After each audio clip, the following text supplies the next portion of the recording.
பிரியமானவர்களே, இந்த நாளில் உங்களை சந்திக்கிற மிகுந்த மகிழ்ச்சி அடைகிறேன். இந்த நாளிலே கர்த்தர் நமக்கு கொடுக்கிற வாக்குத்தத்தம் சங்கீதம் 86வது சங்கீதம் 7வது வசனம், Psalms 86 verse 7. நான் துயரப்படுகிற நாளில் உம்மை நோக்கி கூப்பிடுவேன், நீர் என்னை கேட்டருள்வீர்.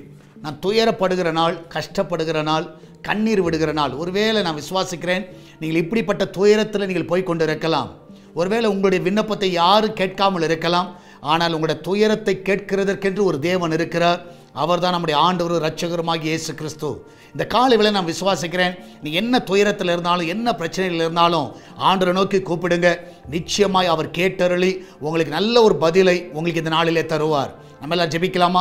நன்றி ஆண்டவரே, இந்த காலையில் அநேக துயரத்தில் இருக்கலாம், பிரச்சனையில் இருக்கலாம். இந்த நாளில் ஆண்டவரே, தேவனுடைய கரம் அவர்களை பலப்படுத்தி அவர்களை ஆசீர்வதிக்கட்டும் அப்பா. அவளை நன்மையினால் நிரப்புங்க. அந்த பிள்ளையோட வாழ்க்கையில் எல்லா நன்மைகளை காண செய்யுங்கப்பா. அந்த துயரத்தெல்லாம் நீங்கள் எடுத்து போடுங்க, அந்த கஷ்டங்களெல்லாம் எடுத்து போடுங்க ஆண்டவரே. வேலைக்கு போகிற பிள்ளைகள், வீட்டில் இருக்கிற பிள்ளைகள், படிக்கிற பிள்ளைகள் எல்லாருக்கும் நல்ல ஞானம், நல்ல சுகம் பலனை கொடுங்கப்பா ஆண்டவரே. இந்த நாளிலும் ஆண்டவரே, விசேஷமாய் கர்த்தாவே, கிச்சன் பகுதியை நம்முடைய கருத்தில் வைக்கிறோம். அந்த இடத்தை நீங்கள் ஆசீர்வதிங்க. அதில் வேலை செய்கிற ஒவ்வொரு பிள்ளைகளை காத்துக்கொள்ளுங்கப்பா. அப்பத்துக்கும் தண்ணீருக்கும் எண்ணெய்க்கும் மாவுக்கும் ஒரு குறைவு இருக்கக்கூடாது. அது வீட்டில் சந்தோஷத்துக்கும் சமாதானத்துக்கும் ஒரு குறைவில்லாதபடி அவளை நிறைவாய் நடத்த வேணுமா ஜெபிக்கிறேன் ஆண்டவர். ஹாஸ்பிட்டலில் இருக்கிற பிள்ளைகள், ட்ரீட்மெண்ட் எடுத்துக்கொண்டு இருக்கிற பிள்ளைகள் ஒவ்வொருவரையும் இந்த வேளையிலே பலப்படுத்துவீராக ஆண்டவர். எல்லாருடைய பலவீனங்கள் முற்றிலுமாய் மறையட்டும் அப்பா. எல்லாருடைய பிளட் ரிப்போர்ட் எல்லாம் நார்மல் என்று வரட்டும் ஆண்டவர். இந்த நிமிஷம் எல்லா ரிப்போர்ட் எல்லாம் நார்மல் என்று வரட்டும் அப்பா. உங்களுடைய பிள்ளைகள் படுகிற வேதனைகள், அந்த வலியின் நிமித்தமாக படுகிற கர்த்தாவே வேதனைகளை நீர் அறிந்திருக்கிறீர், அந்த துயரத்தை நீர் அறிந்திருக்கிறீர். அந்த பிள்ளைகளுக்கு நீர் இப்பொழுதே உதவி செய்வீராக, அவளை காத்துக்கொள்வீராக.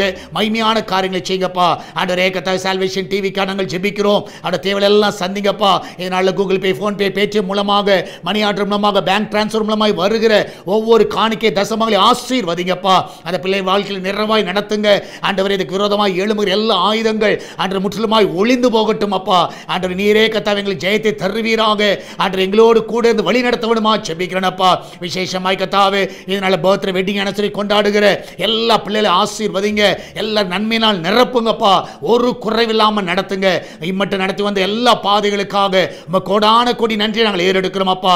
வெளிநாடுகளில் இருக்கிற பிள்ளைகளை சுகமாய் காத்துக்கொள்ளுங்க. அங்கே சுகமாய் தங்கட்டும், சுகமாய் வேலை செய்யட்டும், சுகமாய் படிக்கட்டும். அந்த பிள்ளைய வாழ்க்கையில் எல்லா நன்மைகளை காண செய்யுங்கப்பா. பிசினஸ் பண்ணுகிற எல்லா பிள்ளைகளுக்கு நல்ல உயர்வை நீங்க கட்டளையிடுங்கப்பா. நீரே கூட வழி நடத்துங்க, பாதுகாத்துக் கொள்ளுங்க ஆண்டவர். பெங்களூர் பட்டணத்துக்கு ஆண்டவர், இந்த சபை, இந்த ஊழியம் ஒரு ஆசீர்வாதமா இருக்கட்டும். தமிழகத்துக்கு ஆசீர்வாதமா இருக்கட்டும். கேரளா மாநிலத்துக்கு, ஆந்திராவுக்கும் ஆசீர்வாதமா இருக்கட்டும் அப்பா.